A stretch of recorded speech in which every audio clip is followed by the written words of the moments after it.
আসসালামু আলাইকুম।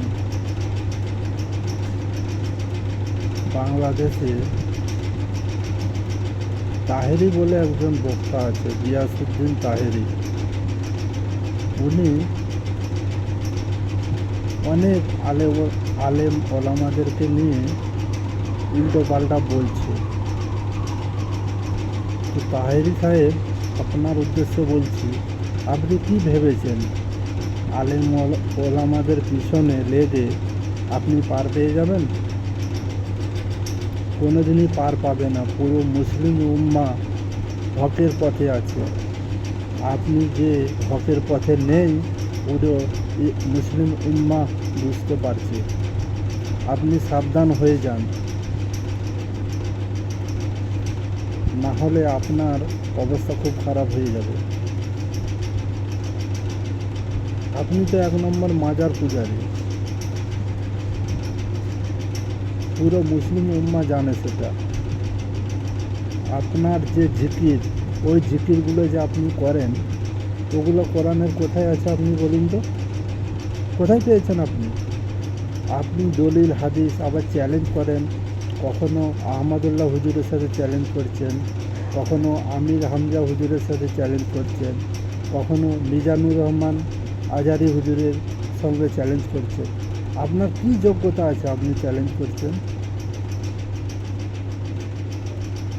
আপনার যোগ্যতা তো সবাই জানে, আপনার কতটা যোগ্যতা আছে। আপনার ওই উল্টোপাল্টা জিকির করার যোগ্যতা আছে, আলেম ওলামাদের উপরে আঙুল তোলার যোগ্যতা আছে। আপনি বলে এখনো ময়দানে আছেন, অন্য কেউ হলে কোন দিন মুখ দেখাতে পারতো না।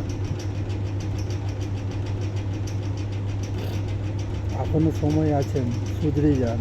আলেম ওলামাদেরকে নিয়ে উল্টোপাল্টা বলবেন না। আপনি নিজেকে দাবি করেন আপনি আলেম।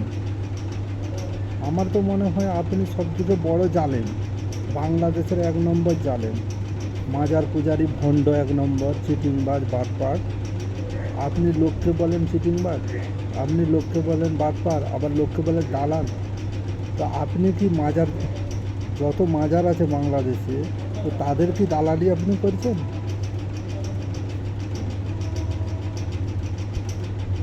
প্রশ্নটা করা হয়েছিল, পাবলিক প্রশ্ন করেছে আহমদুল্লাহ হুজুরকে, যে নবীজি 40 বছর বয়সে নবুয়ত পেয়েছেন, তার আগে নবীজি কোন ধর্ম পালন করতেন? তো সেখানে আহমদুল্লাহ হুজুর বলেছে উনি ইব্রাহিম আলাইসাল্লামের ধর্ম পালন করতেন। এটা ভুল কি বলেছে? কোরআন হাদিসে প্রমাণিত। এখনও বলছি, আপনি শুধরে যান, না হলে হকের পথে পুরো মুসলিম উম্মাহ আছে, আপনাকে কেউ ছেড়ে দেবে না। আমরা কি মনে নেই? আমরাও দেখেছি আপনাকে মাহফিলে জুতা পিটা করেছে। আপনি যে কত বড় আলেম, আপনি যদি ভালো আলেম হতেন তাহলে আপনাকে মাহফিলে জুতা পিটা করতো না কেউ। আমরা সব দেখেছি, সবই জানি। মানুষের বাচ্চা যদি হয়ে থাকেন, থেমে যান এখানে। কারো উপরে আঙুল তোলার আগে ভাববেন আপনার উপরে 1000 আঙুল, একটা আঙুল তুললে কারো উপরে আপনার উপরে 1000টা আঙুল উঠবে। সাবধান হয়ে যান, না হলে খুবই খারাপ হবে। আর যারা ভিডিওটা দেখবেন, বেশি বেশি করে শেয়ার করবেন, পুরো মুসলিম উম্মাকে দেখার সুযোগ করে দেবেন, যেন পুরো মুসলিম উম্মাহ হকের পথে থাকে, সত্য যেটা সেটার পিছনে থাকে।